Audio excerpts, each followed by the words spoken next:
Pinkerton Audiobooks presents The Innsmouth Terror, written by J. Pinkerton, featuring the voices of Drinkwater and J. Pinkerton. It was a gloomy and desolate night. The car's lights jabbed the foggy darkness as it moved along the lonely back road toward Innsmouth. Daniel and Sharon Storme were anxious to get to the hotel where they had reserved their honeymoon suite. The rain was getting thicker. It poured from the sky overhead. Its fists thumped mercilessly on the car's body and windows. As they traveled the winding asphalt, the moon would peek from behind one cloud and quickly vanish behind another. Out of nowhere came a blinding flash as Daniel eased around a sharp curve. Horror-stricken, his fingers gripped and twisted the steering wheel to miss the car that was in his lane. The quick jerk of the tires sent the car into a skidding hydroplane on the wet pavement. With the clamoring of metal on metal, the black fog seemed to cringe away as the car smashed through the guardrail and flipped onto its top. It rolled several times before rocking to a stop on the beach near the ocean. Daniel and Sharon were trapped in the mass of twisted metal by their seatbelts. Daniel fought to keep his eyes open as he struggled to reach the release on Sharon's restraint. Finally he reached it, and after some fumbling, managed to free her. In the distance, something splashed out of the ocean with a faint slithering sound. Daniel! What is that, Daniel?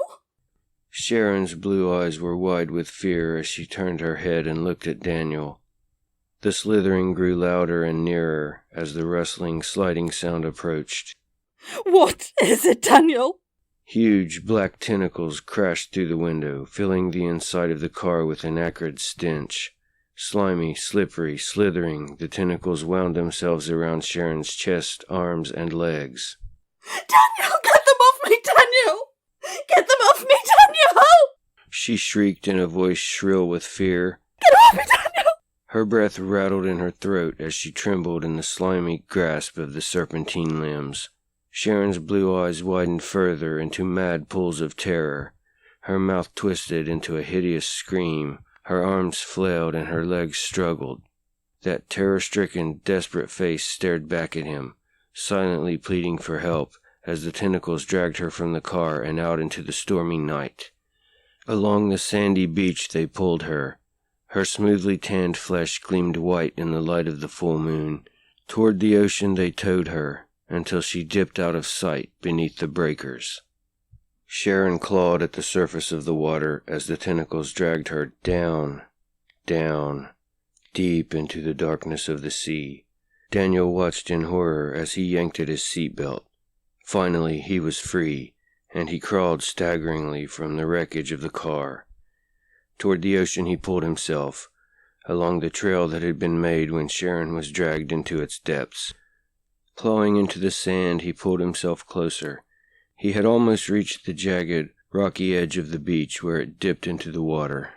The trauma of the crash, the shock of what he had seen, and the exertion of crawling after Sharon must have been too much for him, for there he passed out, only a few feet from where the surf pounded against the land's craggy reef. Daniel came to with the repeated hiss of the crashing waves loud in his ears. He shook his head and looked toward the ocean where Sharon had been pulled into it.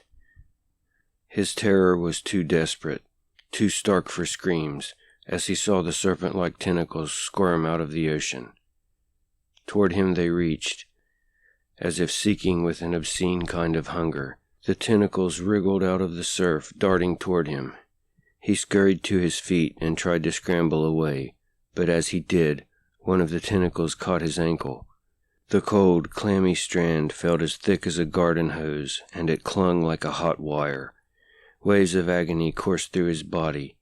He broke out in a cold sweat as he heard more rustling noises, and more of the dreaded tentacles sprang forward.